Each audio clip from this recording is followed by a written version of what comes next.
प्राचीन भारत के इतिहास के पन्नों में एक प्रेम कथा ऐसी है जो आज भी हवाओं में संगीत बनकर गूंजती है।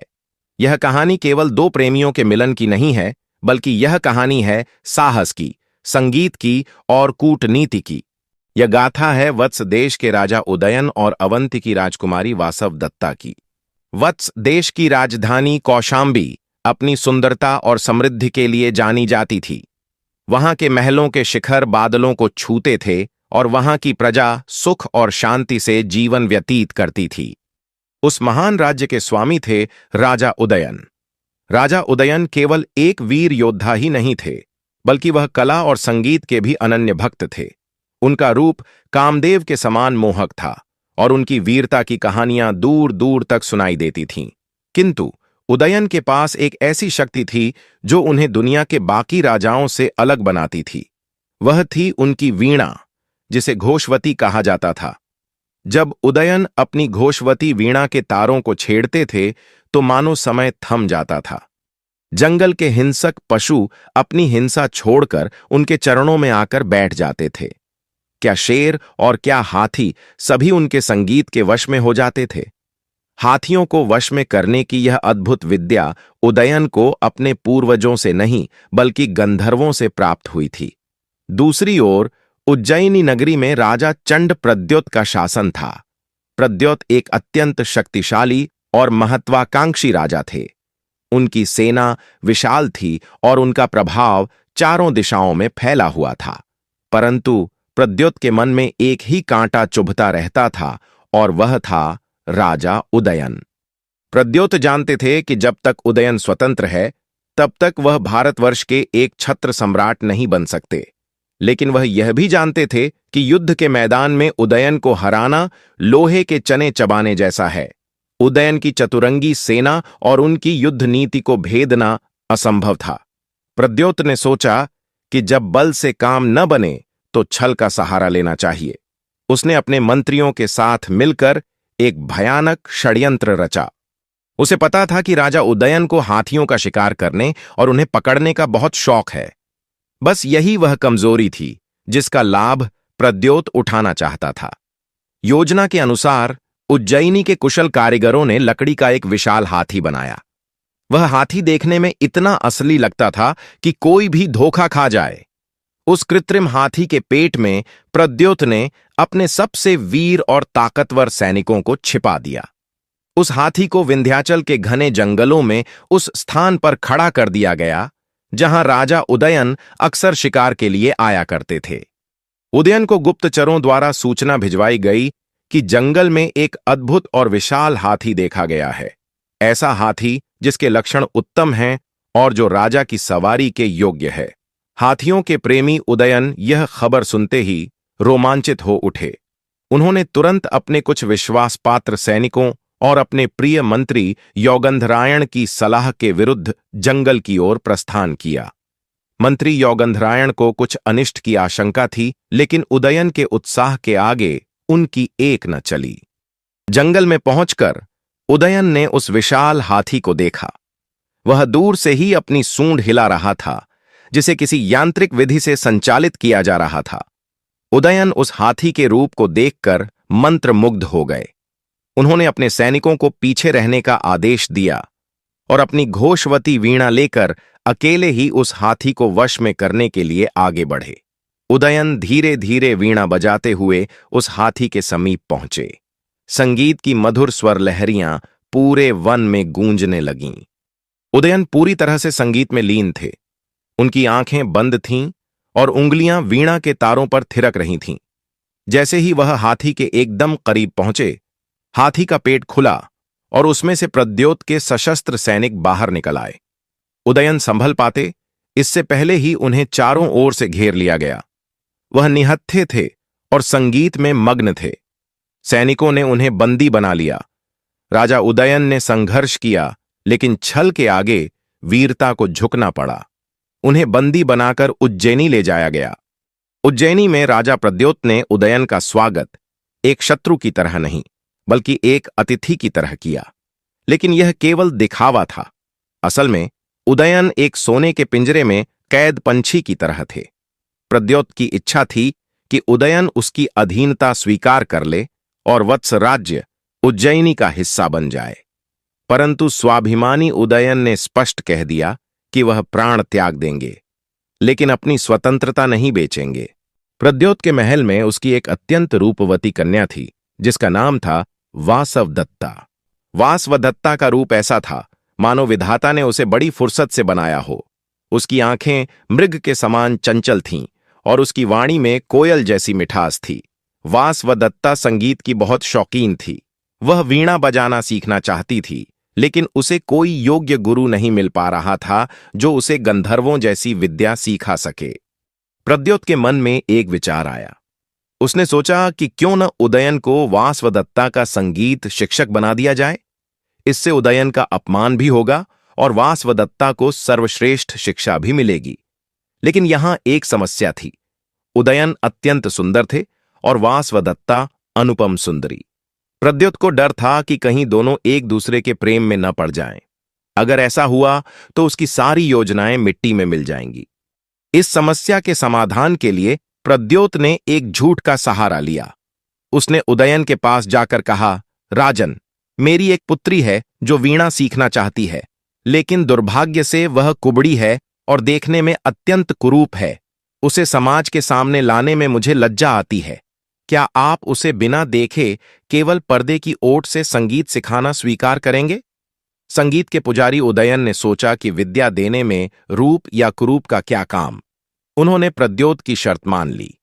दूसरी तरफ प्रद्योत ने अपनी पुत्री वासवदत्ता से कहा, बेटी, मैंने तुम्हारे लिए एक बहुत ही ज्ञानी संगीत गुरु ढूंढा है। वह गांधर्व विद्या में निपुण है, लेकिन वह कोढ़ी है। उसका शरीर गल रहा है और उसे देखना अत्यंत वीभत्स अनुभव हो सकता है। इसलिए तुम पर्दे के पीछे बैठकर ही उनसे शिक्षा लेना। इस प्रकार झूठ की नींव पर इस अनोखे शिक्षण का आरंभ हुआ। महल के एक एकांत कक्ष में बीच में एक मोटा पर्दा लगा दिया गया। एक तरफ राजा उदयन बैठते और दूसरी तरफ राजकुमारी वासवदत्ता। दिन बीतने लगे। उदयन अपनी घोषवती वीणा पर राग छेड़ते और वासवदत्ता उसका अनुसरण करती। उदयन के कंठ से जब स्वर निकलते तो वासवदत्ता अपनी सुध बुद्ध खो बैठती। उसे लगता कि ऐसा दिव्य संगीत किसी साधारण मनुष्य के बस की बात नहीं है। उसके मन में अपने गुरु के प्रति अगाध श्रद्धा उत्पन्न होने लगी। वह सोचती कि विधाता कितना कठोर है, जिसने इतने गुणी व्यक्ति को कोढ़ जैसा रोग दिया। उधर उदयन भी वासवदत्ता की प्रतिभा से चकित थे। वह जो भी सिखाते, वासवदत्ता उसे तुरंत ग्रहण कर लेती। उसकी उंगलियां वीणा पर इतनी सफाई से चलती थीं कि उदयन को भी आश्चर्य होता था। उदयन के मन में भी उस अज्ञात शिष्या के प्रति कोमल भावनाएं जन्म लेने लगीं। वह सोचते कि इतनी मधुर आवाज और इतनी कलात्मक समझ वाली स्त्री कुरूप कैसे हो सकती है। लेकिन प्रद्योत के शब्दों पर विश्वास करके वह शांत रहते। समय अपनी गति से चलता रहा। संगीत के माध्यम से दो अनजान आत्माएं एक दूसरे के करीब आ रही थीं। वे एक दूसरे को देख नहीं सकते थे, लेकिन महसूस कर सकते थे। एक दिन की बात है। उदयन वासवदत्ता को एक कठिन राग सिखा रहे थे। वासवदत्ता बार बार प्रयास करने के बाद भी एक सुर गलत लगा रही थी। उदयन ने कई बार समझाया, लेकिन गलती सुधर नहीं रही थी। राजा उदयन, जो संगीत के मामले में बहुत अनुशासन प्रिय थे, को क्रोध आ गया। आवेश में आकर वह बोल पड़े, हे कुबड़ी, तू बार बार वही गलती क्यों कर रही है? क्या तेरा ध्यान संगीत में नहीं है?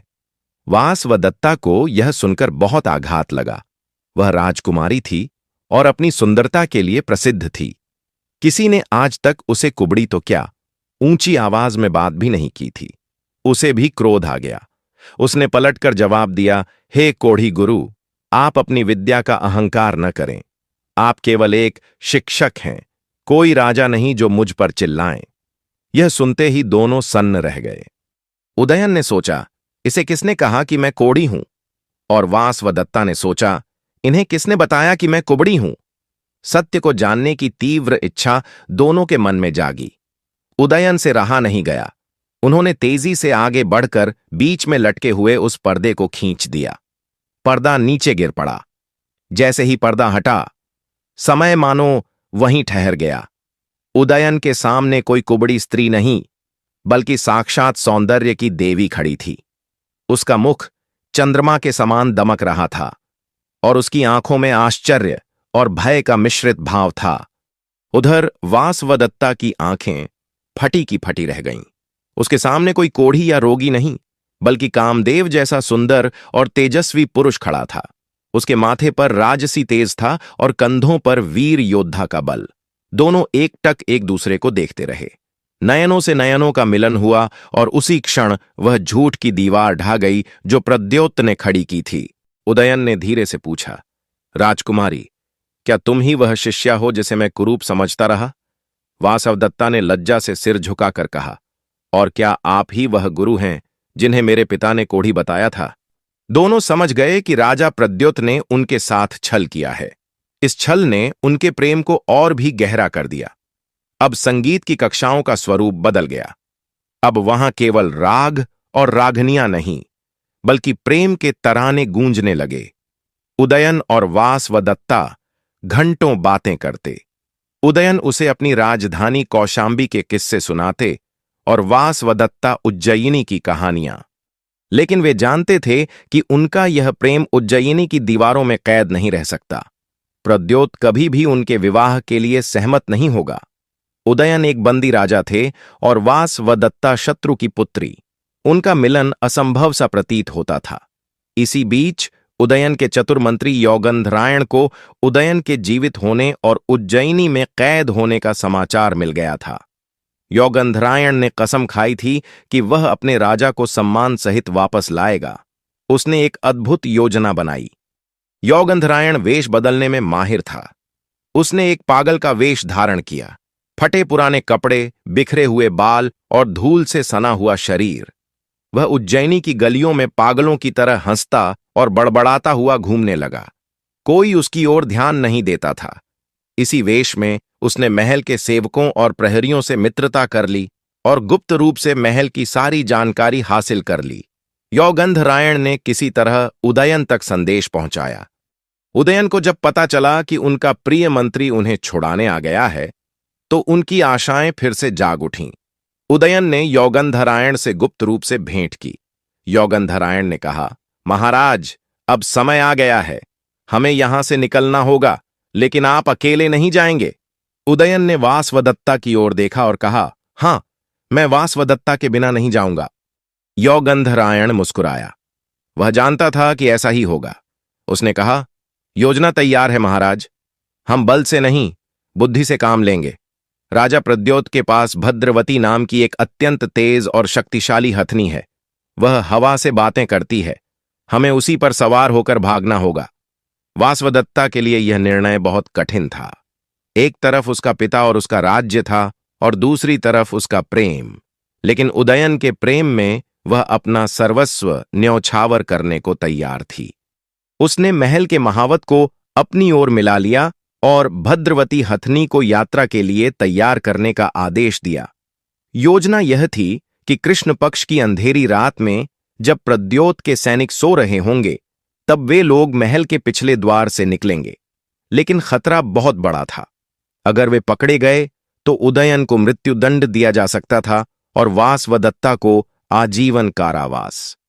उस रात आकाश में घने बादल छाए हुए थे। उज्जैनी नगरी नींद के आगोश में थी। लेकिन महल के एक कक्ष में 3 लोग जाग रहे थे, उदयन, वासवदत्ता और उनका नया जीवन। तभी यौगंधरायण ने एक और उपाय बताया। उसने कहा कि राजा प्रद्योत की सेना बहुत विशाल है। जब उन्हें हमारे भागने का पता चलेगा तो वे निश्चित ही हमारा पीछा करेंगे। इसलिए हमें उनकी गति को रोकने का प्रबंध करना होगा। यौगंधरायण ने कहा कि हम रास्ते में सोने और चांदी के सिक्के बिखेरते हुए जाएंगे। लालची सैनिक उन्हें उठाने में समय व्यर्थ करेंगे। इसके अलावा उसने एक मंत्रमुग्ध धूल भी तैयार की थी, जिसे पीछे फेंकने पर पीछा करने वालों की दिशा भ्रमित हो सकती थी। महल के गुप्त द्वार पर भद्रवती हथनी खड़ी थी। वह भी जैसे इस रोमांचक यात्रा के लिए तैयार थी। उदयन ने वासवदत्ता का हाथ थामकर उसे हथनी पर बैठाया। फिर वह स्वयं बैठे। उनके साथ उनका एक विश्वासपात्र साथी विदूषक वसंतक भी था। हथनी भद्रवती ने एक हल्की चिंगाड़ की और हवा की गति से दौड़ पड़ी।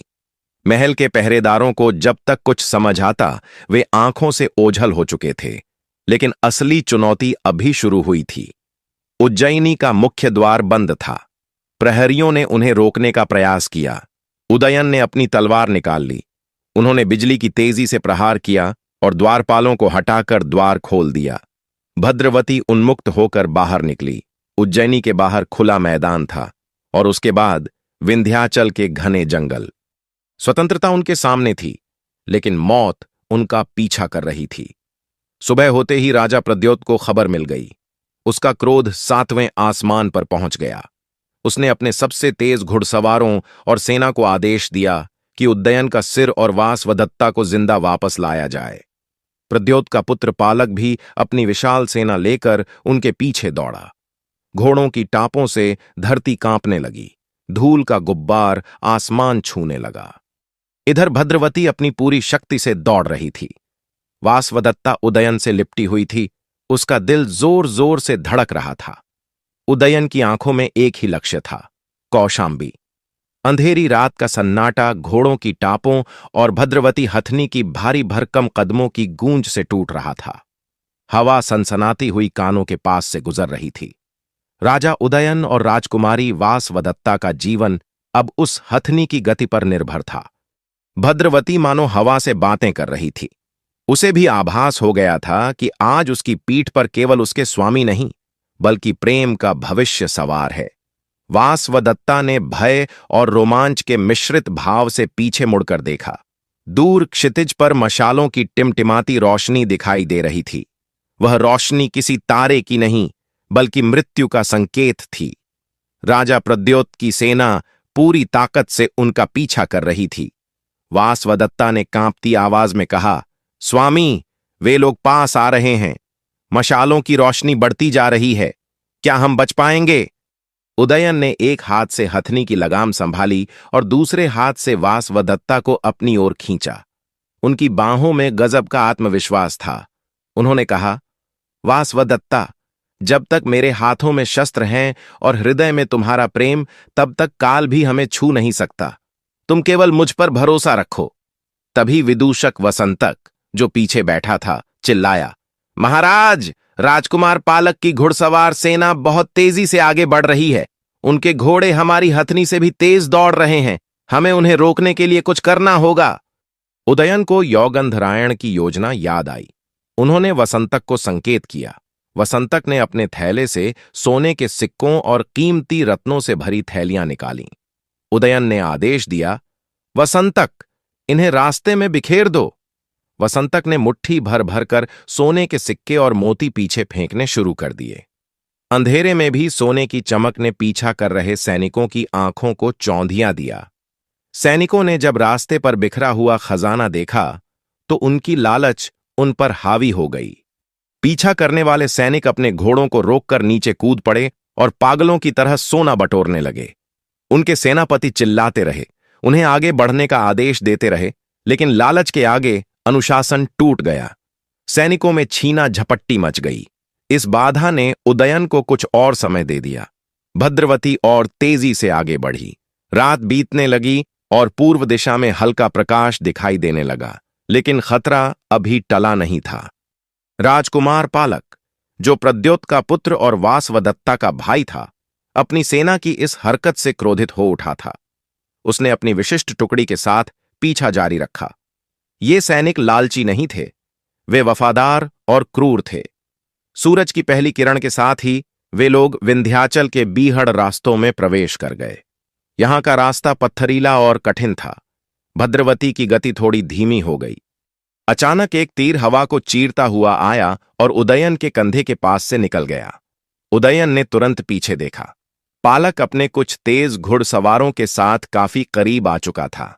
उदयन ने गंभीर स्वर में कहा, वासवदत्ता, अब भागने का समय समाप्त हुआ। अब युद्ध का समय है। तुम घबराना मत, बस मुझे मेरे तीर पकड़ाती रहना। उदयन ने अपना विशाल धनुष उठाया। यह वही धनुष था जिसकी टंकार से बड़े बड़े शत्रु कांप उठते थे। उन्होंने चलते हुए हाथी की पीठ से ही मुड़कर निशाना साधा। उनकी एकाग्रता वैसी ही थी जैसी वीणा बजाते समय होती थी। पहला तीर चला और पालक के साथ चल रहे सबसे आगे वाले घुड़सवार के कवच को भेदता हुआ निकल गया। सैनिक घोड़े से गिर पड़ा। उदयन के तीरों की वर्षा शुरू हो गई। उनका हर एक तीर अचूक था। वे केवल रक्षा नहीं कर रहे थे, वे आक्रमण कर रहे थे। वासवदत्ता, जो कल तक महलों में फूलों से खेलती थी, आज रणभूमि के बीच थी। लेकिन उसे डर नहीं लग रहा था। अपने प्रेमी के शौर्य को देखकर उसका सीना गर्व से फूल गया। वह फुर्ती से तरकश से तीर निकालती और उदयन के हाथों में देती, मानो वे दो शरीर नहीं बल्कि एक आत्मा होकर लड़ रहे थे। उदयन के तीरों ने दुश्मनों की गति को धीमा कर दिया। कई सैनिक मारे गए और कई घायल होकर गिर पड़े। राजकुमार पालक ने जब उदयन का यह रौद्र रूप देखा तो वह भी एक पल के लिए सहम गया। उसे एहसास हुआ कि उदयन को बंदी बनाना शेर के मुंह में हाथ डालने जैसा है। दोपहर होते होते वे लोग नर्मदा नदी के तट पर पहुंच गए। नदी अपने पूरे उफान पर थी। लहरें शोर मचा रही थीं। सामने अथाह जल और पीछे दुश्मन की सेना। वसंत तक घबरा गया। महाराज, आगे रास्ता बंद है, नदी पार करना असंभव है। उदयन ने नदी की ओर देखा और फिर वासवदत्ता की आंखों में। उन्होंने कहा, प्रेम के लिए कोई भी बाधा बड़ी नहीं होती वसंत तक। भद्रवती इस नदी को पार करेगी। उदयन ने भद्रवती को नदी में उतार दिया। विशाल हथनी पानी के तेज बहाव से जूझने लगी। पानी उनकी कमर तक आ गया। वासवदत्ता ने कसकर उदयन को पकड़ लिया। नदी की लहरें उन्हें बहा ले जाने के लिए जोर लगा रही थीं, लेकिन उदयन का साहस और भद्रवती की ताकत लहरों पर भारी पड़ी। उधर किनारे पर पहुंचकर पालक की सेना रुक गई। वे नदी के उफान को देखकर डर गए। उन्होंने दूर से तीर चलाने का प्रयास किया, लेकिन दूरी अधिक होने के कारण तीर वहां तक नहीं पहुंच पाए। उदयन और वासवदत्ता सुरक्षित नदी के दूसरे किनारे पर पहुंच गए। यह वत्स राज्य की सीमा थी। अपनी धरती पर कदम रखते ही उदयन के चेहरे पर एक विजय की मुस्कान आ गई। लेकिन अब भी विश्राम का समय नहीं था। उन्हें जल्द से जल्द राजधानी कौशाम्बी पहुंचना था। जैसे ही वे वत्स राज्य के घने जंगलों से बाहर निकले, सामने एक अद्भुत दृश्य उनका इंतजार कर रहा था। मैदान में हजारों की संख्या में वत्स की सेना खड़ी थी। सबसे आगे मंत्री यौगंधरायण खड़े थे। उनके साथ उदयन के अन्य सेनापति और सामंत भी थे। यौगंधरायण ने अपनी गुप्त योजना के तहत पहले ही सेना को सीमा पर तैयार रहने का आदेश दे दिया था। अपने राजा और भावी रानी को सुरक्षित देखकर पूरी सेना ने गगनभेदी जयकारा लगाया। महाराज उदयन की जय, महारानी वासवदत्ता की जय। हजारों तलवारें हवा में लहराईं और शंखनाद हुआ। वह ध्वनि इतनी तेज थी कि नदी के उस पार खड़ी पालक की सेना के दिल दहल गए। पालक समझ गया कि अब उदयन को पकड़ना असंभव है। वह वत्स की विशाल सेना का सामना नहीं कर सकता था। उसे निराश होकर अपनी सेना के साथ उज्जैनी लौटना पड़ा। उदयन और वासवदत्ता का स्वागत एक उत्सव की तरह हुआ। यौगंधरायण ने आगे बढ़कर राजा का अभिवादन किया और वासवदत्ता के चरणों में सिर झुकाया। यौगंधरायण ने कहा, महाराज, आपकी वीरता और प्रेम ने आज इतिहास रच दिया है। और राजकुमारी वासवदत्ता, आपने जिस साहस का परिचय दिया है वह आने वाली पीढ़ियों के लिए एक मिसाल बनेगा। वासवदत्ता ने मुस्कुराते हुए कहा, यह सब आपके ही कारण संभव हुआ मंत्रीवर। यदि आप पागल का वेश धरकर हमें राह न दिखाते तो हम आज भी उस पिंजरे में ही होते। कौशाम्बी नगरी में प्रवेश करते ही जनता उमड़ पड़ी। घरों की छतों से फूलों की वर्षा होने लगी। नगर की स्त्रियां वासवदत्ता की एक झलक पाने के लिए आतुर थीं। वे देखना चाहती थीं कि वह कौन सी सुंदरी है जिसके लिए उनके राजा ने मृत्यु को भी चुनौती दे दी। महल में पहुंचकर विधिवत विवाह की तैयारियां शुरू हुईं। पूरे नगर को दुल्हन की तरह सजाया गया। घी के दिए जलाए गए और मंगल गीत गाए गए। उधर उज्जैनी में जब राजा प्रद्योत को पूरी घटना का पता चला तो पहले तो वे क्रोधित हुए, लेकिन जब उन्हें उदयन की वीरता, वासवदत्ता के अटूट प्रेम और यौगंधरायण की कूटनीति का विवरण मिला तो उनका क्रोध धीरे धीरे प्रशंसा में बदल गया। एक पिता के रूप में उन्हें चिंता थी, लेकिन एक राजा के रूप में उन्होंने उदयन के साहस का लोहा मान लिया। प्रद्योत ने सोचा, उदयन जैसा वीर और कला प्रेमी दामाद मिलना भाग्य की बात है।